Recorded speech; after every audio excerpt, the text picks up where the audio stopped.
Hi everyone, welcome to a new mini blog. তো আজকে তোমাদের সাথে আমি শেয়ার করব যে নীল ষষ্ঠীর দিন সারাদিন আমি কি করলাম।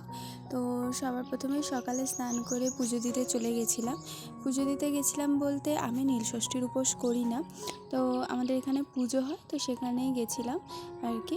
তারপরে এসে আর কি জলখাবারে এই ছোলা আলু সিদ্ধটা বানিয়েছিলাম, ছোলা আলু সিদ্ধ করে এটা ভাজা করেছিলাম।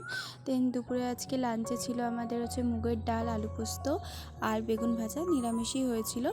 তো তারপরে তোমাদের দেখাই, চলো আজকে বিকেলে আমাদের এখানে চড়কের মেলা বসেছিল।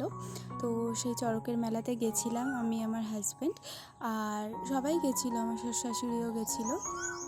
তো এই যে ছোটো করেই বসে মেলাটা, তো এখানে আর কি পুজো হচ্ছে। তো তারপরে তোমাদের দেখাই, চলো কি খেলাম আজকে মেলাতে।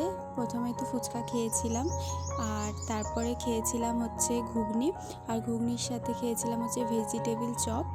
আর এই দেখো আমাদের ভাগনাকে দেখো, ওর খুব ভালো লেগেছে ঘুগনিটা, আর ওর মামার হাত থেকেই খাবে। তো সেই জন্যে দেখো বারবার দেখাচ্ছে আমাকে, দাও তাড়াতাড়ি দাও।